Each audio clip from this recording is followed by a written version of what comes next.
Sean todos bienvenidos, sean todos bendecidos y todas en el nombre de Jesús. Mi nombre es Fausto. Yo soy conocido como el hermano Fausto y el Señor me ha puesto en mi corazón dar estos talleres de liderazgo y de liberación, pero lo vamos a hacer a la inversa esta vez. Vamos a empezar por la liberación primero y vamos a pasar al tema del liderazgo después. ¿Por qué? Porque muchas personas están más deseosos de conseguir la información sobre lo que es la liberación, y voy a dejar el tema del liderazgo para los que realmente están buscando ostentar un ministerio o entender cómo funciona la dinámica de un ministerio. Entonces, como por decirlo de una manera, voy a dejar lo mejor para el final. La liberación para ustedes podrán tener la visión de que la liberación es más interesante o que es más importante, y sí lo es, pero el taller de liderazgo para mí es el más vital, porque les enseña cómo convertirse en líderes. De nada les sirve que ustedes vayan y echen fuera demonios. Si no hay amor, no son nada. El líder aprende ese principio. ¿Por qué dice eso la palabra?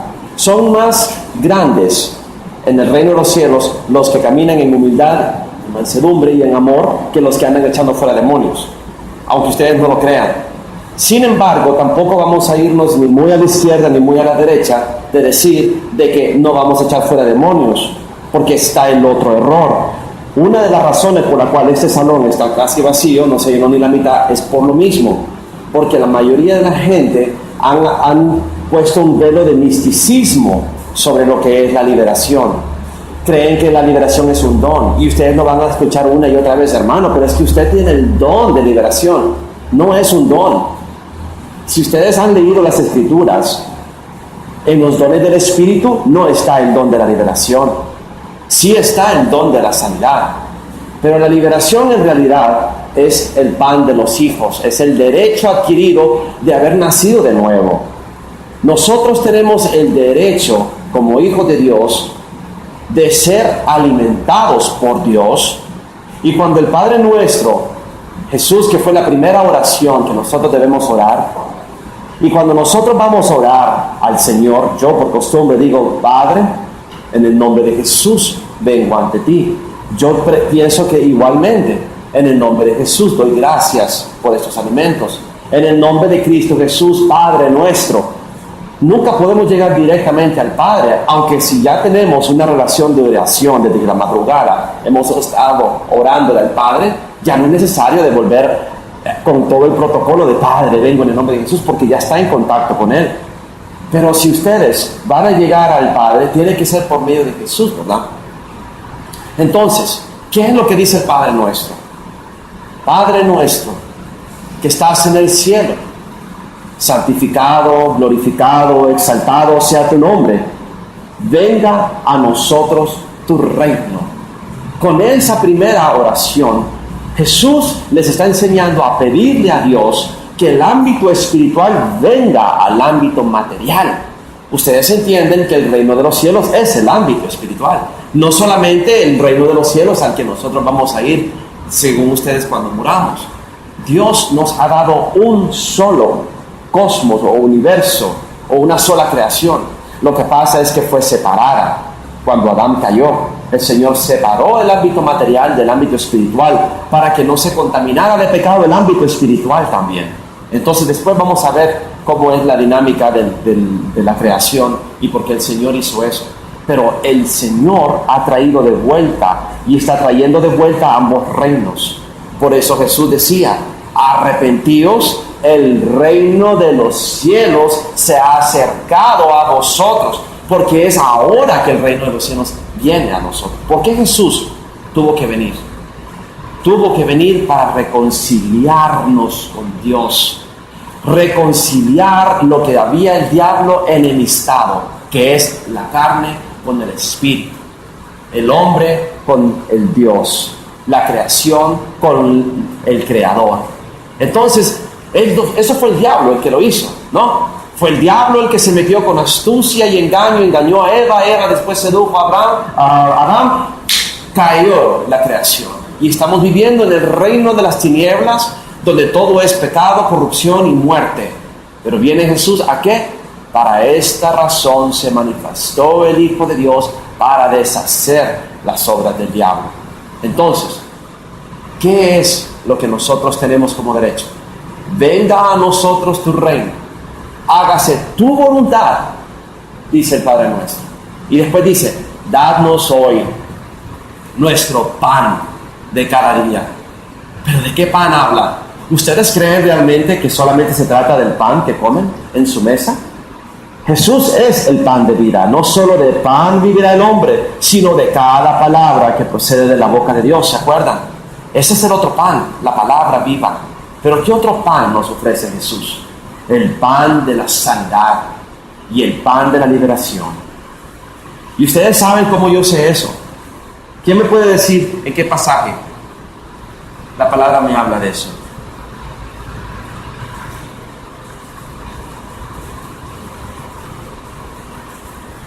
La mujer que le dice, Señor, mi hija está poseída por un demonio. Y Jesús le contesta, no es bueno dar el pan de los hijos a los perrillos.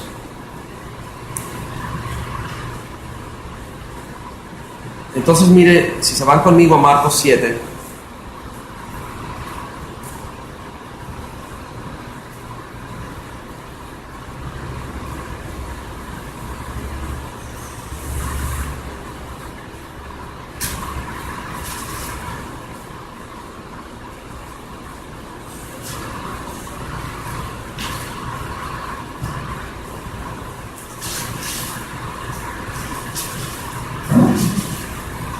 la fe de la mujer sirofenicia,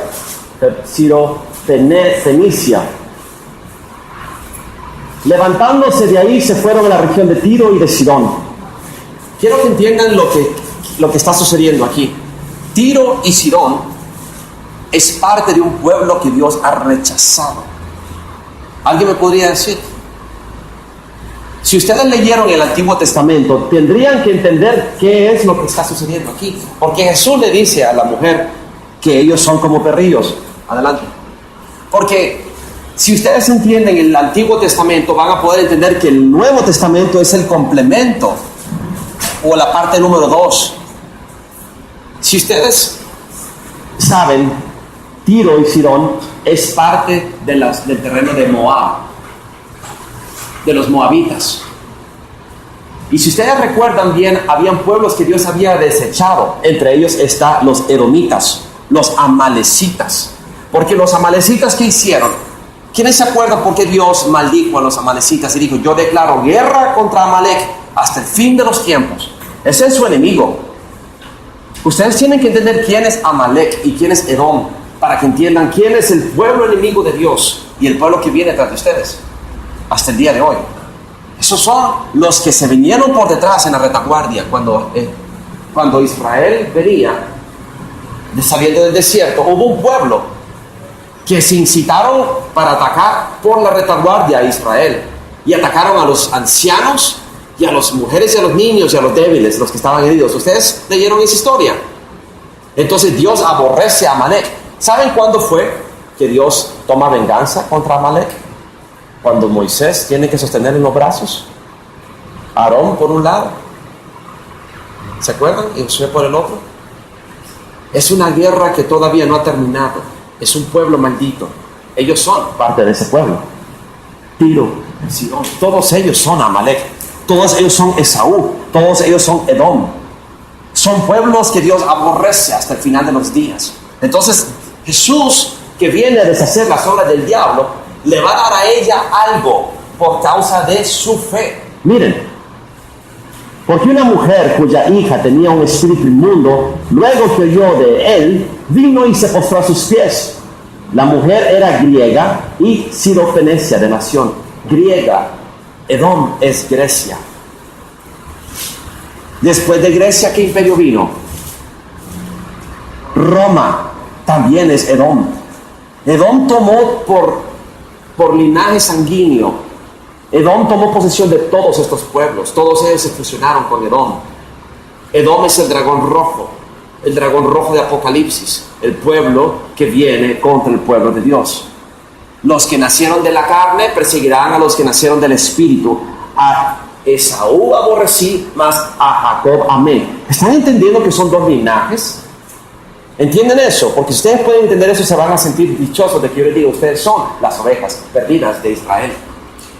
Si ustedes nacen de nuevo, fueron elegidos para ser de Cristo desde antes de la fundación del mundo. No importa qué raza o color, nosotros somos simiente santa, adquirida por Dios, adquirida por Jesús. Entonces miren lo que dice. La mujer era griega, pero dice la palabra que ya no hay griego, ni gentil, ni judío. Todos somos nacidos del Espíritu, ¿verdad? Ciro fenicia de nación, y le rogaba que echase fuera de su hija al demonio. Pero Jesús le dijo, deja primero que se sacien los hijos. ¿Qué hijos? Los hijos de las tribus de Israel. Porque no está bien tomar el pan de los hijos. ¿Qué le está pidiendo ella? Que le echase fuera el demonio. Y Jesús le contesta, no está bien que tome el pan de los hijos y se lo dé a los perros. Los perros es código de los romanos, los edomitas. Donde Pablo habla de los perros, está hablando de los romanos, de los edomitas.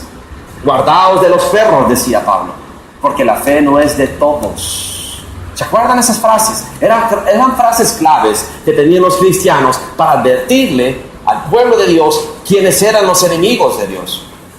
Entonces, dice, no está bien tomar el pan de los hijos y echarlo a los perrillos. Respondiendo ella le dijo, sí, Señor, pero aún los perrillos debajo de la mesa comen las migajas de los hijos. Entonces le dijo, por esta palabra, ve, el demonio ha salido de tu hija. O sea, por la confesión. Quiero que entiendan que es la palabra la que les hace libres. Eso está en el libro de Joel. Todo aquel que confesare al Señor será salvo. Eso está en Romanos 10. Todo aquel que confesare a Jesucristo como Señor será salvo. Ahora, yo les voy a explicar la dinámica de la liberación. Porque este no es una clase de demonología. Les aclaro de antemano. Yo no vengo aquí a tirarles un listado de todos los nombres de todos los demonios y todas las caracterizaciones y cómo se conocen en toda cultura. No me interesa eso. Yo no vine a glorificar el reino satánico, ni tampoco he venido a darle publicidad al diablo. Yo he venido aquí a enseñarles lo que el Señor me mostró a mí. Porque yo vengo de familia que conocían a Cristo, pero no conocían al verdadero Cristo. Yo vengo a tratar de mostrarles quién es el verdadero Cristo y cómo es que Él opera, para que se quiten esa venda, porque Cristo es un Dios celoso y Él cela a su pueblo, y Él no va a permitir que ustedes lo obliguen a entrar al templo que Él construyó, que somos nosotros, y que Él tenga que encamarse con otro espíritu que no sea Él. Esta es la razón por la cual la liberación es importante. Porque nosotros que somos templo del Espíritu Santo, pretendemos querer negociar con Dios de que Él permita que tengamos ciertos demonios viviendo dentro de nosotros también. ¿Verdad que sí? Esa es la tentación. Un poquito de Jesús y un poquito de Krishna. Porque Krishna no estaba completamente equivocado. Yo le pregunté una vez, ¿qué fue lo que te enseñó Krishna? Me enseñó la belleza de los colores y de los matices y las texturas. Le dije, por molestar. Jesucristo me enseñó el verdadero amor. No hay nada más importante que eso. Todos, en todas las culturas, tienen algo que creen que les enseña su verdad. Pero solo hay una verdad. Y esa verdad es Jesús. Todo lo demás es mentira. Yo vengo aquí a tratar de explicarles a ustedes. Yo no vengo a darles una clase de demonología, ni tampoco vengo yo a darles una clase de espiritualismo, ni de la nueva era, ni un repertorio de doctrinas paganas para que ustedes elijan como que si fuera un bufete espiritual. No, yo les voy a plantear la verdad que yo he descubierto y que el Espíritu Santo, pero para que ustedes puedan entender de dónde yo vengo, yo tengo que explicarles quién era yo antes y después por qué yo sé lo que sé. ¿Ok? Entonces empezamos. Quiero que oremos. Si pueden apagar sus celulares, les agradecería también. Póngalos en silencioso. Si alguien tiene que contestar una llamada, no hay problema, pueden salir, pero no interrumpan a los demás. Muy bien. Este taller se está grabando y va a servir para que ustedes lo puedan ver por internet y para que otras personas en el resto del mundo también lo puedan ver. Yo ya le he enseñado a congregaciones en otros países a operar en el poder del Espíritu, y yo les puedo decir que lo único que importa es que hayan sido elegidos. El Espíritu Santo es el que lo hace todo, y nadie puede recibir el Espíritu Santo al menos que haya sido predestinado desde antes para recibir. El Espíritu Santo no va a venir sobre cualquiera, peor sobre los que se resisten a él. Si hay cosa que Pablo advirtió es: no contristéis el Espíritu de Dios, porque el hombre siempre se resiste al Espíritu de Dios, siempre, desde el principio hasta el fin de los días. Entonces, si hay cosas que yo les voy a advertir es, a partir del momento que ustedes empiezan a entender, van a tener que pagar un precio caro por lo que van a entender. Al que más les fue dado, más les será demandado.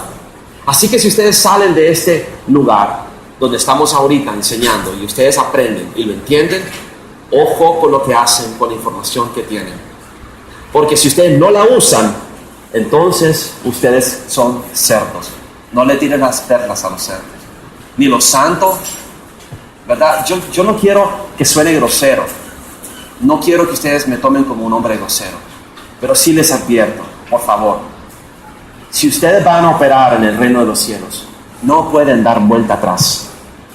No pueden tomar los dones que les voy a mostrar y agarrar la palabra y después volver al mundo con ella. Porque esta es la advertencia. Antes de que oremos, váyanse conmigo a Hebreos 6 y vean la advertencia, porque todavía están a tiempo de salir por esa puerta.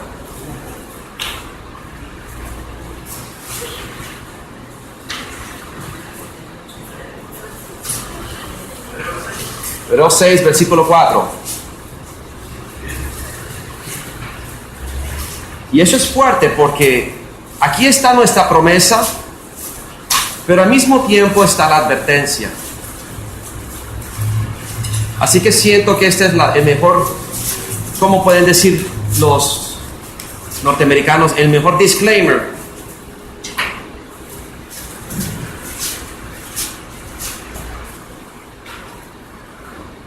Versículo 4, porque es imposible que los que una vez fueron iluminados. Esa es la primera promesa. ¿De qué se refiere iluminado? No significa que se van a convertir en Illuminati, ni ninguna persona de esas ocultistas. Está hablando de la luz de Jesús.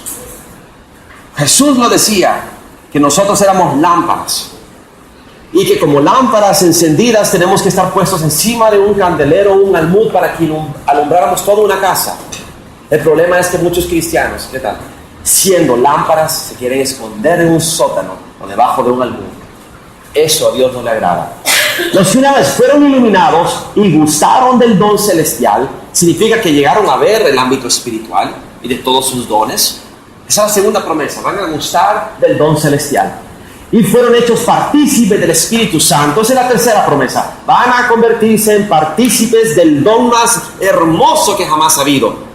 El milagro más grande que nunca antes se ha visto está enfrente de nosotros. No fue cuando el mar rojo se partió, no fue cuando Josué detuvo el sol y la luna pidiéndole a Dios. El milagro más grande que hay en la creación de Dios es el Espíritu de Dios viviendo dentro de su criatura, el hombre, y convirtiéndonos a su imagen y semejanza dentro de poco. Y asimismo gustaron de la buena palabra de Dios, la palabra viva y eficaz, que es más afilada que una espada de dos filos, es la que sale de nosotros. No es esta no es la palabra viva y eficaz. Esta es la Biblia. Esta es la letra. La letra mata, mas el Espíritu vivifica. Y la palabra de Jesús dijo: mis palabras son espíritu La palabra que sale de nosotros por medio del Espíritu Santo, esa es la palabra viva que corta.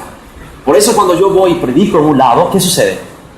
Empiezan a salir los demonios sin que yo empiece a invocar el fuego. Con solo predicar a Jesús, con solo proclamar a Jesús, con solo hablar la verdad, el Espíritu Santo me acompaña y empiezan las personas a erutar o a vomitar o a toser demonios, sin que yo ni siquiera me ponga a hacer liberación. Eso demuestra que yo soy hombre de Dios, ¿no? Porque el Espíritu Santo está conmigo, viene conmigo. Y si fuera al revés, que yo fuera el endemoniado y ellos fueran los santurrones que tienen el Espíritu Santo, sería yo el que estaría vomitando los demonios. Porque la luz en las tinieblas resplandece y las tinieblas no prevalecieron contra ella. O sea que la luz domina, ¿verdad? Y gustaron de la buena palabra de Dios y los poderes del siglo venidero. Qué lindo eso. Los poderes del siglo venidero. Esa es la más bella promesa. ¿Por qué Dios nos daría los poderes del siglo venidero ahora? Para quitarnos el apetito para las cosas de la carne y empezar a inducirnos o a seducirnos o a llevarnos al apetito de las cosas espirituales. Y cuando ustedes empiezan a caminar con el poder del Espíritu, su vida cambia. No vuelven a ser el mismo. Y miren lo que dice después. Y aún así recayeron. ¡Qué barbaridad! Sean otra vez renovados para arrepentimiento, crucificando de nuevo para sí mismos al Hijo de Dios y exponiéndole a vituperio. ¿Ustedes creen que ustedes pueden tomar la decisión de empezar a caminar en el poder del Espíritu y conocer todas esas 5 promesas? Ahí no te prometen riquezas, ahí no te promete un carro nuevo, ni un Mercedes, ni una casa, ni una mansión. Te promete 5 cosas, nada más. Y si tú llegas a tener esas 5 cosas, vas a ser odiado por todos. Y si tú llegas a tener esos 5 tesoros espirituales y aún así te das vuelta y retrocedes, no hay manera que puedas ser restaurado. Así que los que en este momento no tienen el poder del Espíritu y todavía no están echando fuera demonios y no están caminando en el poder del Espíritu Santo para profetizar, sanar a enfermos, están a tiempo. Pueden salir ahorita mismo de esta puerta y volver al mundo, y tal vez no sea tan dura la condenación que les viene, que si ustedes, conociendo el secreto del reino de los cielos, lo toman y empiezan a pecar y empiezan a hacer el mal, van a ser cortados, van a ser arrancados. Así que esa es la advertencia. Los que se quedan después de la oración, inclinan sus rostros conmigo, cierran sus ojos y nadie se va a dar cuenta quién va a salir. Lo hago por amor. Porque si hay cosa que yo aborrezco, es una persona de doble ánimo. El que va a servir a Jesús lo va a servir hasta la muerte. El que va a tomar el poder del Espíritu Santo y va a recibir el don celestial, lo va a tomar hasta el fin. Porque Jesús dice, y estaré con vosotros hasta el fin. Así que no desperdicien este tesoro. Yo sé que hay personas que han tenido experiencias con el ocultismo. Yo sé que hay personas que han tenido roces con las tinieblas. Este es el momento en que ustedes pueden salir de las tinieblas a la luz. Para eso es este taller, para empoderarnos. Pero antes de que solo con una manera irresponsable yo empiece a orar y empecemos a clamar al Espíritu Santo que venga, ustedes tienen que estar bien informados para saber a qué es lo que se enfrentan. Porque ningún militar se mete al ejército creyendo que no va a tener que pelear. Ninguna persona que se mete al ejército le va a decir a su general, sí, yo voy a firmar, pero no me vayan a mandar a la guerra. No, ¿verdad? Todo aquel que milita no se involucra en los negocios de la vida para agradar a aquel por quien milita. Así que si ustedes se van a meter de lleno. Si no, mejor váyanse. Amén.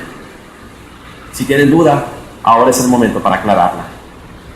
Muy bien, inclinen su rostro y oremos.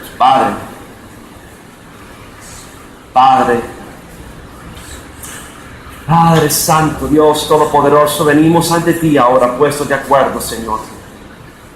En el nombre de Cristo Jesús, tu único Hijo, quien tú enviaste para morir, para redimirnos de la maldición de la ley y reconciliarnos contigo. Habiéndonos conocido y habiendo sido enemistados contigo, Jesucristo vino a deshacer las obras del diablo, cerrando la brecha que había entre tú y nosotros, Señor, trayéndonos de vuelta hacia ti, habiendo cumplido con su propiciación por medio del velo de su carne y el derramamiento de su sangre, pagando el precio por nuestro pecado.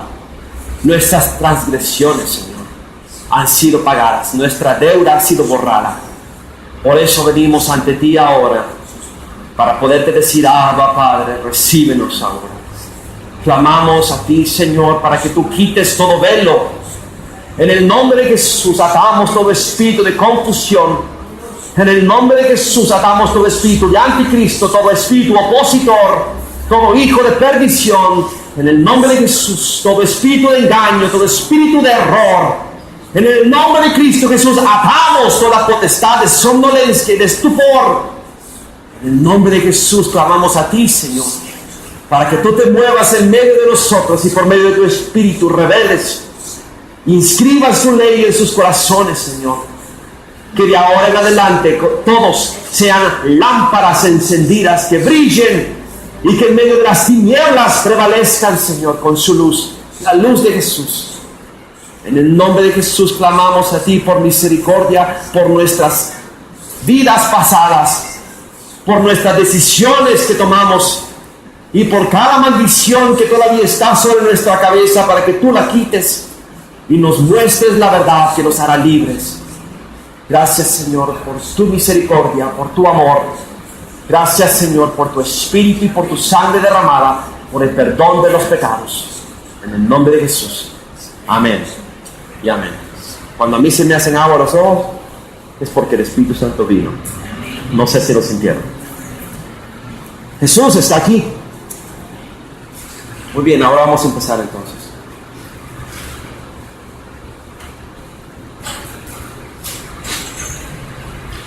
Este es el taller.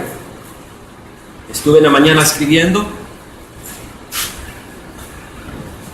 Y yo le llamo derrumbando fortalezas. ¿Sabe a lo que me recuerda? Derribando fortalezas y toda altivez que se oponga a la sabiduría de Dios. ¿Quién de ustedes sabe por qué Pablo escribió eso?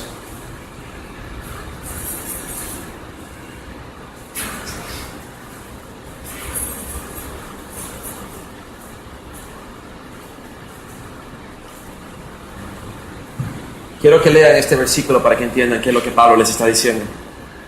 Está en 2 Corintios 10:5.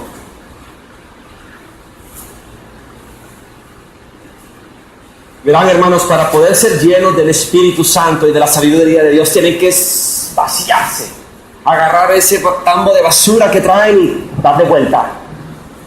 Aquí no caben doctrinas paganas. Aquí se acabó la religiosidad del catolicismo, del mormonismo, de la masonería. Si fueron testigos de Jehová, desaprendan todo lo que aprendieron. Si anduvieron coqueteando con las culturas orientales, desaprendan todo lo que aprendieron. No pueden combinar el trigo con la cizaña, la lana con el lino. A Dios no le agradan las combinaciones. Y dice la palabra en 2 Corintios: pues aunque andamos en la carne, no militamos según la carne, porque las armas de nuestra milicia no son carnales, y si no son carnales, son espirituales, sino que poderosas en Dios para la destrucción de fortalezas. ¿Por qué es una fortaleza? Porque si ustedes han ido a Tegucigalpa o han visto en los barrios más lujosos de San Pedro Sula, los ricos viven en fortalezas. Y ellos creen que esas fortalezas los protegen, ¿verdad? Pero al mismo tiempo esas fortalezas los convierten en prisioneros. No pueden salir. ¿Se han fijado cómo el ser humano es así también? cree que todo su conocimiento mundano que él ha ido acumulando, sus doctorados, sus licenciaturas, cree que eso le va a proteger de las sorpresas. Cree que tiene control, pero no hay control. Solo Dios está en control. Derribando argumentos. Hoy se terminan los argumentos. Porque ustedes van a venir y decir, pero hermano Fausto, eso no es bíblico. Yo les voy a decir, tiene razón. La mayor parte de las cosas que yo les voy a enseñar no las puedo respaldar en la Biblia. Créanmelo. Pero también Jesús dijo, hay muchas cosas que no les puedo decir ahora porque no las podéis soportar. Pero ¿quién vendrá a enseñarlas? Dijo él. El Consolador. Él os enseñará todas las cosas. Hay muchas cosas que vienen por revelación de Dios y Él las confirma por medio de las Escrituras, aunque no sea específicamente algo que por lo menos toca el tema. Entonces tienen que aprender a escuchar la palabra de Dios. Y toda altivez, ahí venimos todos a caer, ¿verdad? La autojustificación, la autojusticia, los engreídos y los arrogantes espirituales que creen que un culicagado como yo no les puede enseñar a ustedes. Verán, la naturaleza divina funciona así. Nosotros solo somos un ladrillo en el muro que construye el templo de Dios. El ladrillo no se cree el muro, ¿verdad? El ladrillo solo es un ladrillo. Y encima de ese ladrillo habrá otro. Y encima de ese otro. Entonces cuando venga alguien que sepa más que ustedes, tengan humildad de aprender de él. Porque todos queremos llegar a la perfección y la plenitud de Jesucristo. Y aunque yo fui tocado por Jesucristo, yo no sé más que ustedes. Sé mucho y les puedo compartir mucho. ¿Se acuerdan cuando Jesús me dijo, lo que habéis escuchado en secreto, pregonadlo en las azoteas? De gracia recibí. ¿Recibiste? De gracia dad.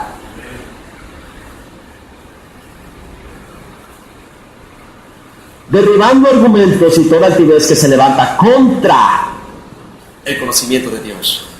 Por eso Pablo les advertía, el que pretende que sabe mucho, hágase ignorante para que mejor aprenda. La sabiduría de los hombres choca con la sabiduría de Dios. Y yo les voy a explicar por qué es importante que sepan de dónde provienen ustedes y hacia dónde van. Porque Jesús sabía de dónde venía y hacia dónde iba. Y se lo decía una y otra vez a los fariseos. Ellos ni siquiera sabían de dónde procedían. Por eso ellos creían que estaban mejor que Él. Y hubo un choque entre Jesús y los fariseos. Por lo mismo, por la arrogancia y la altivez que se opone a la sabiduría de Dios. Ustedes no están exentos a ese error. Ustedes tienen que aprender a tener la humildad de decir, Señor, enséñame. Y si por medio de Fausto pueden aprender, aprendan. Y alguien más les va a escuchar a ustedes cuando ustedes tengan algo que enseñar. Y llevando cautivo todo pensamiento a la obediencia de Cristo. Ese es el campo de batalla, la mente. Si ustedes pueden dominar su mente a la obediencia de Cristo, sujetarla, porque no estoy hablando de control mental, y no estoy hablando de poder mental, estoy hablando del poder del Espíritu, cuando la circuncisión del corazón separa el espíritu del alma y el espíritu gobierna al alma, porque ahorita su alma gobierna al espíritu. Hay que invertir de vuelta el orden al orden divino que Dios tenía. La mayoría de las religiones ni siquiera entienden de lo que estoy hablando. Yo les voy a enseñar el secreto de quién somos y de dónde venimos, para que entiendan por qué Jesús tuvo que venir a cerrar la brecha. Y el Espíritu Santo hace eso. Entonces, sigamos. Entonces, al final de cuentas, tenemos que traer todo pensamiento cautivo a la obediencia de Cristo.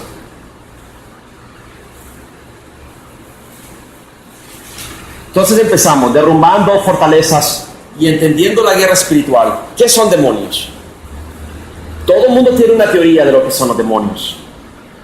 En las culturas orientales dicen que son vibraciones y energías. Por eso tengan cuidado cuando ustedes están diciendo de buenas y de malas vibras, están hablando de demonios. Así que no permitan que alguien le diga, yo vengo aquí con buenas vibras, porque son malos espíritus los que traen. Lo que son poderes espirituales. Y solo hay dos tipos. O son tinieblas o son luz. Así de sencillo. Y no existe media tiniebla ni existe media luz. O es luz o es tinieblas. Punto. Así que aunque les quieran seducir a convencer de que nosotros somos el origen de las buenas y de las malas vibras y que el diablo y Dios está dentro de nosotros, eso es dualismo, eso es satanismo. No es así. Dios es el origen de todo. De Él surgió la oscuridad. Y Él fue el que hizo la luz también. Y dice, algunos creen que son ángeles caídos, algunos creen que son los hijos de los ángeles caídos que fornicaron con las mujeres en Génesis 6. Yo pienso que es una combinación de todo eso. Hay diferentes jerarquías, hay diferentes tipos. Y yo he visto con mis ojos demonios y tienen formas abominables. Mitad hombre, mitad animal. ¿Por qué? Porque yo sé que dice en el libro de Génesis que toda la carne fue corrompida. O sea que pecaron con toda la carne. Y no me extrañaría que hicieron engendros con animales y con la semilla o el semen de un hombre en un huevo de una gallina, por ejemplo. Hoy en día lo siguen haciendo. Se llaman homúnculos. No sé si ustedes han oído hablar de eso. Están haciendo eso con huevos de reptiles y con huevos de avestruz. Ellos meten semen de un hombre con una aguja y ellos engendran una aberración. ¿De dónde viene el espíritu de ese animal? No viene de Dios. Allí es el demonio. Entonces, ¿qué es un demonio? Cualquier espíritu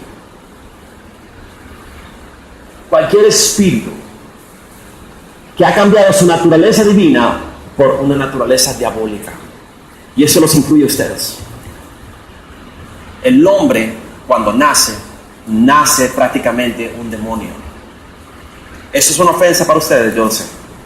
Pero la palabra dice que fue el primer Adán, alma viviente. Y el postrer Adán, espíritu vivificante. Por eso es necesario que nazcamos de nuevo.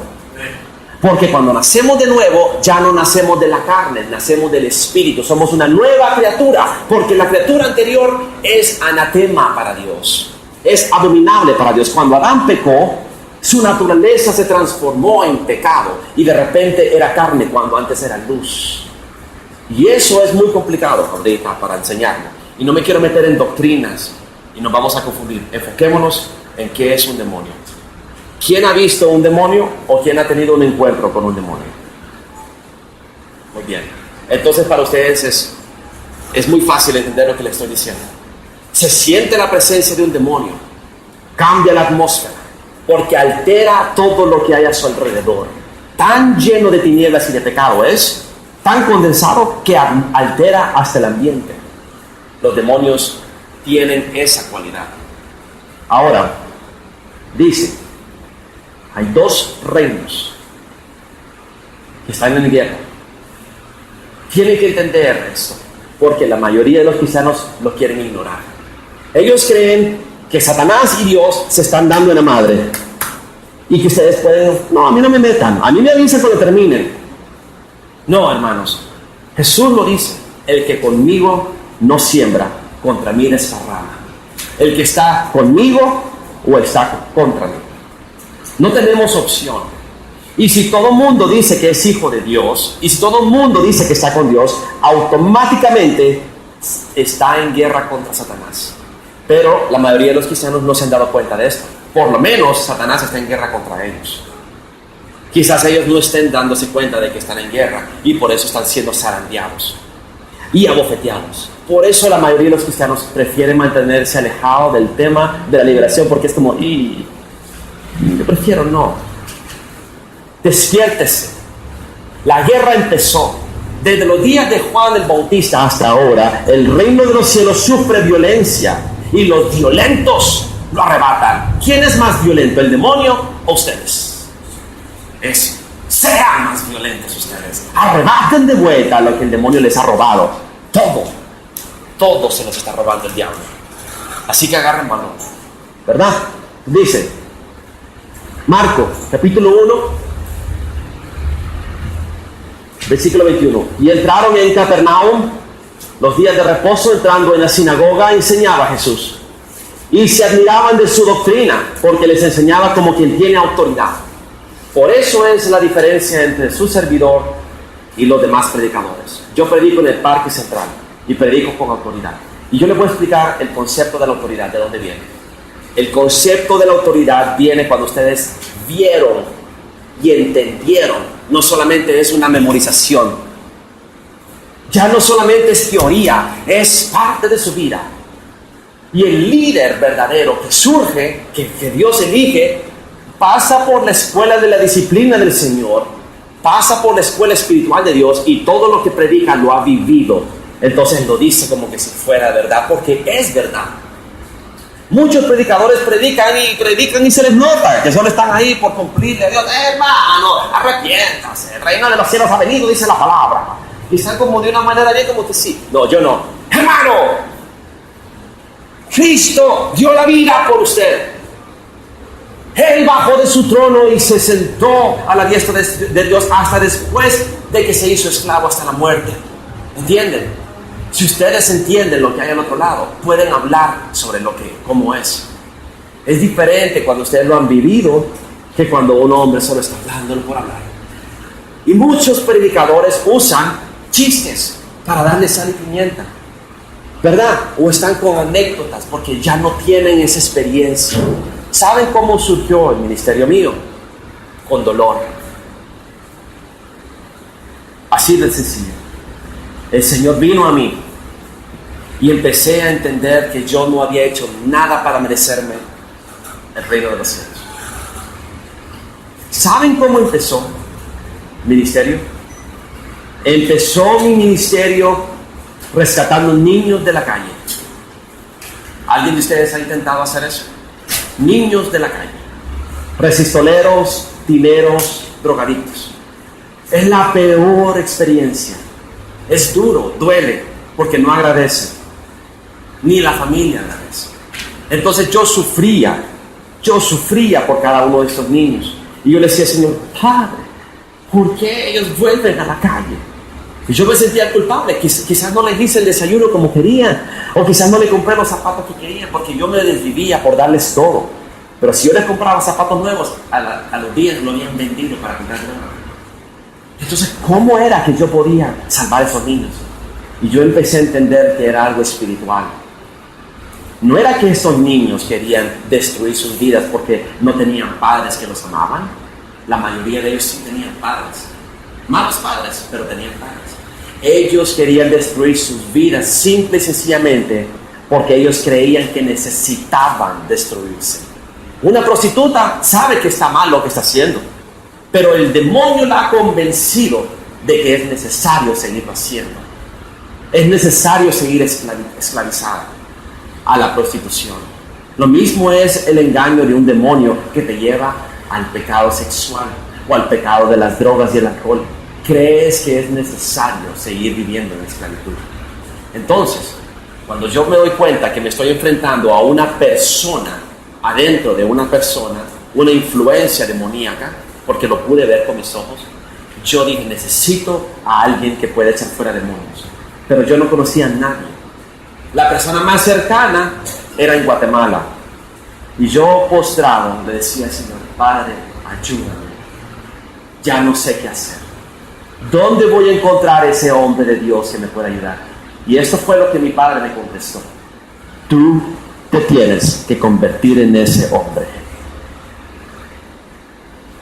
Ahora van a entender por qué. Jesús me dijo eso. Pero había en la sinagoga de ellos un hombre con un espíritu inmundo, que dio voz diciendo, ¿qué tienes tú que ver con nosotros, Jesús de Nazaret?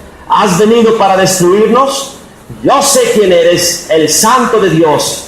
Pero Jesús le reprendió diciendo, cállate, sal de él. Y el espíritu inmundo, sacudiéndole con violencia y clamando a gran voz, salió de él. Y todos se asombraron de tal manera que discutían entre sí diciendo, ¿qué es esto? Porque en el Antiguo Testamento nunca se habla de un demonio salir, hasta que viene Jesús y lo hace. ¿Qué nueva doctrina es esta? Porque ni en el Talmud lo menciona, ni en la ley, ni en los profetas. Nunca antes se había visto algo así, excepto Saúl, que Dios mandaba un espíritu que lo atormentaba y David con su arpa lo hacía que se fuera. Y después dice, que con autoridad manda aún a los espíritus inmundos y le obedecen. Y muy pronto se difundió su fama por toda la provincia alrededor de Galilea. ¿Por qué? Porque no era algo visto. Nunca antes se había visto. Mateo 12. Mas los fariseos al oírlo decían, este no echa fuera a los demonios, sino por medio de Belcebú, príncipe de los demonios. ¿Sí entienden quién es Belcebú? El señor de las moscas, el señor de los ejércitos, Baal Zebaoth. Sabiendo Jesús los pensamientos de ellos, les dijo, todo reino dividido contra sí mismo es asolado, y toda ciudad o casa dividida contra sí misma no permanecerá. Y esa es una lección para ustedes. Es una ley divina. Si su casa está dividida, no va a permanecer de pie. Y eso es lo que Satanás es especialista en hacer, destruir familias y dividirlas en contiendas y en murmuración y en manipulación. Si Satanás echa fuera a Satanás, aquí está echando una paralela entre Belcebú y Satanás, Jesús. Contra sí mismo está dividido. ¿Cómo pues permanecerá su reino? Aquí les voy a explicar el problema. La mayoría de los cristianos no entienden que Satanás es rey de su reino. Y ustedes viven en el reino de las tinieblas hasta que salen al reino de la luz, a su reino, al reino de Jesús, el reino de la luz. ¿Sabían ustedes eso? Que el diablo tiene un reino bien organizado, con príncipes y con reyes y con sátrapas y con gobernadores. ¿Sabían ustedes eso? Con principados y potestades y con poderes y dominios y tronos, reinos y legiones. Está bien organizado. Pero yo les voy a decir algo. Acuérdense de dónde viene Satanás. Esa estructura jerárquica no la inventó él.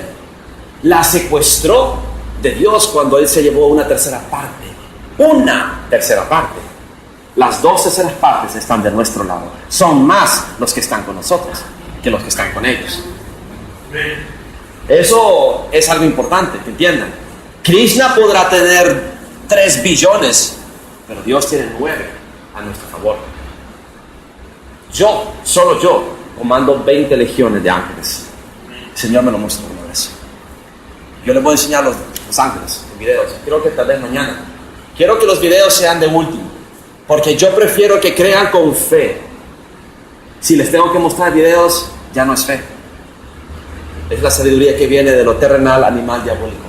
La sabiduría que viene de Dios es mejor. Ahora miren.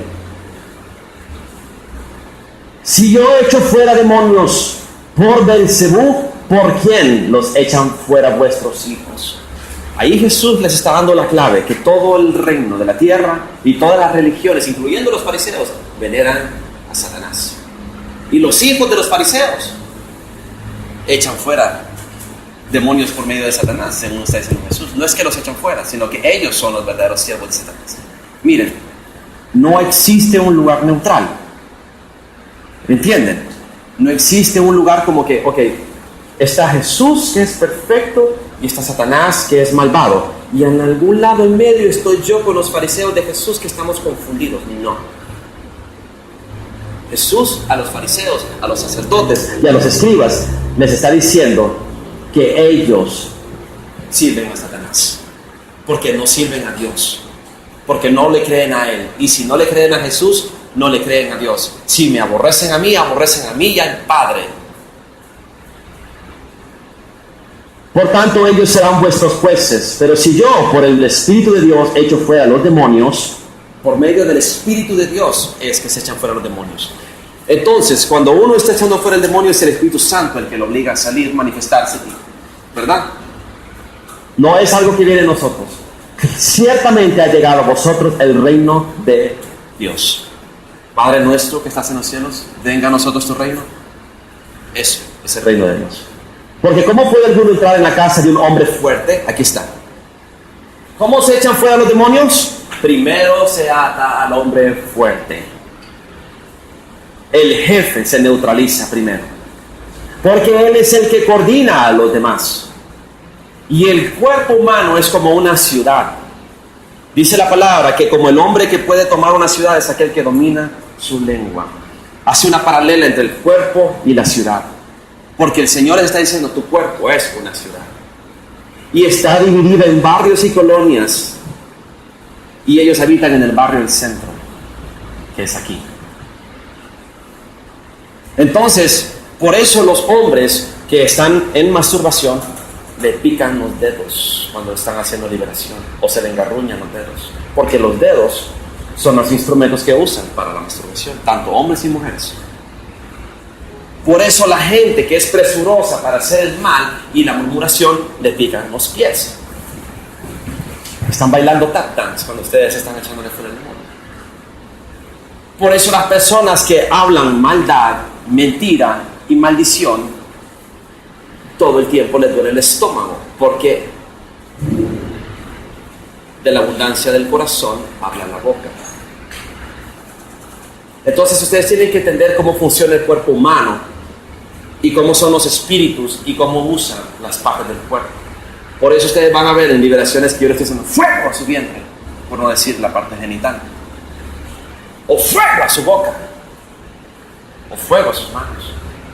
Porque los demonios se alojan en partes del cuerpo dependiendo de cómo sus cuerpos son instrumentos de impiedad, como decía Pablo. Que sus cuerpos sean instrumentos de justicia, que antes eran instrumentos de pecado. ¿Ven cómo Pablo sabía lo que estaba hablando?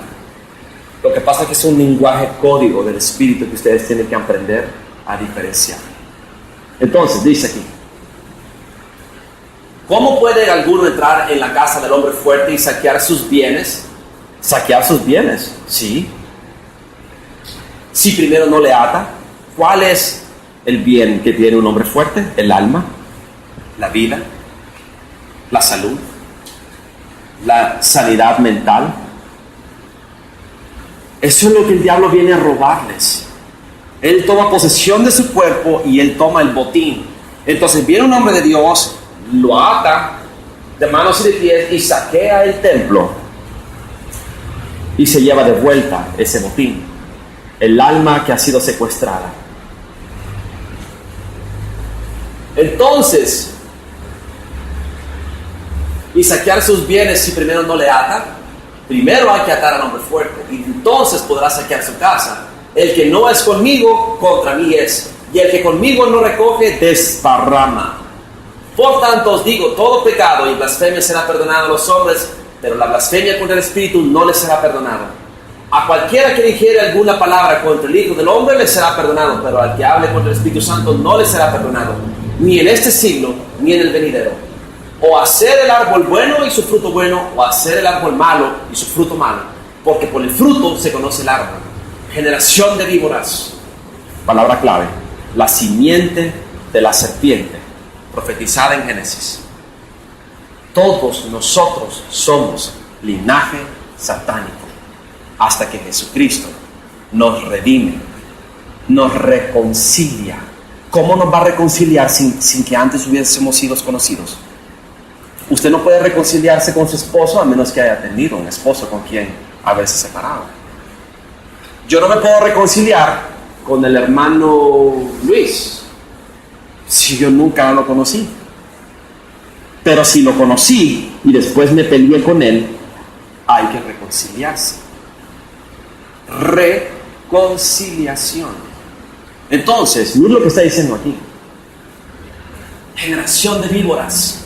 Todo aquel que no cree es una víbora, es simiente de la serpiente. ¿Cómo podéis hablar lo bueno siendo malos? ¿Cómo pueden entender y hablar cosas buenas si todo lo que hay en su corazón es malo? Su corazón es malo.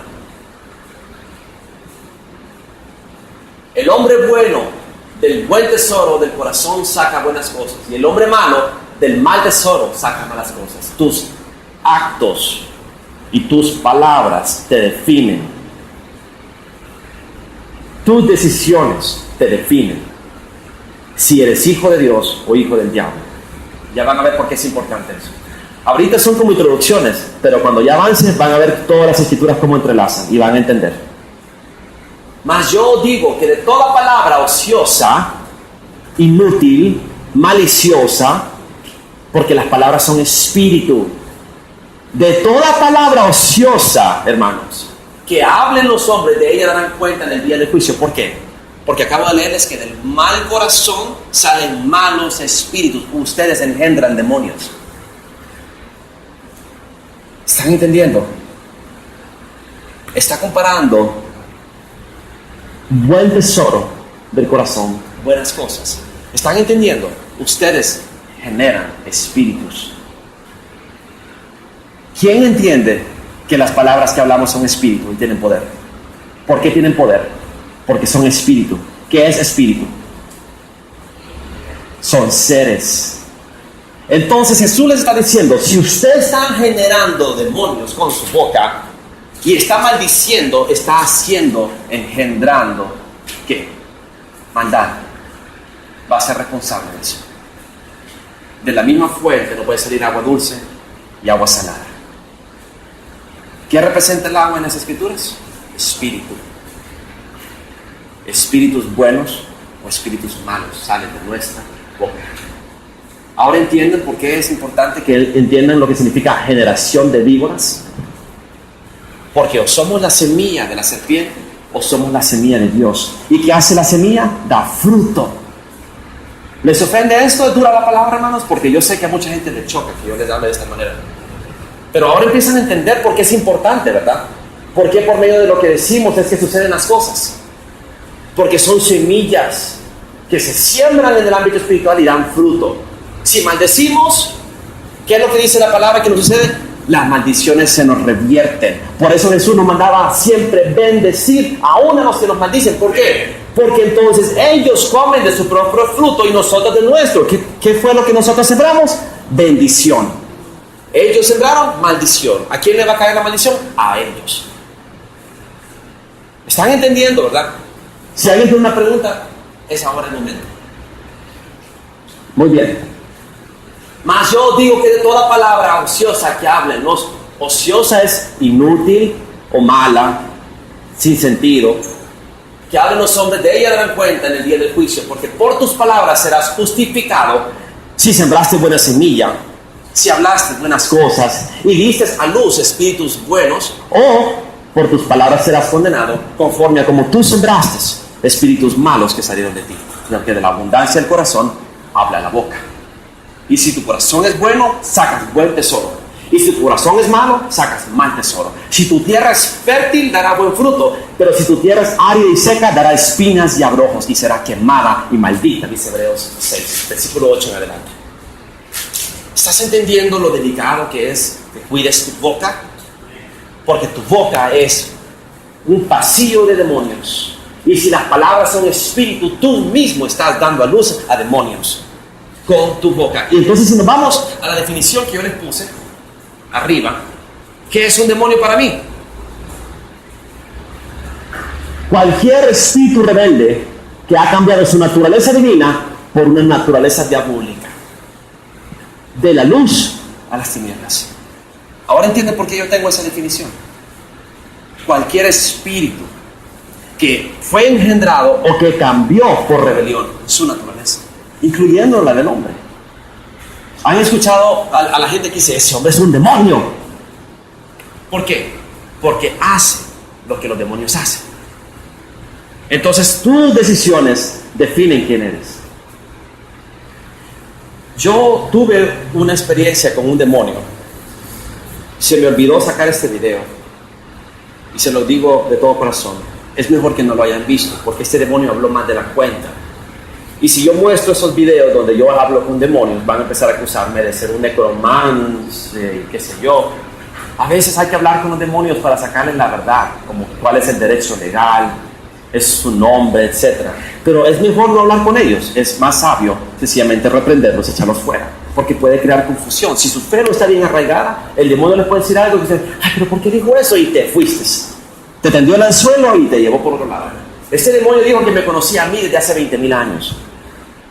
No es para nada raro de extrañar, porque nosotros fuimos desde antes de la fundación del mundo, ¿verdad? Ahora, le voy a decir algo. Este demonio me dijo esto, que mi amo no quiere que la iglesia sea empoderada. La iglesia con poder no debe surgir. La iglesia con poder no debe surgir, porque el más poderoso enemigo del diablo es un hombre de oración y una mujer de fe que lo respalden. Ese es el enemigo que el diablo no quiere que haya. Y por eso yo me esmero en tratar de enseñar a todas las personas que pasan por mí que entiendan, Jesús no los mandaba así nomás, los mandaba con poder. Y yo los voy a mandar también con poder, como Jesús me enseñó.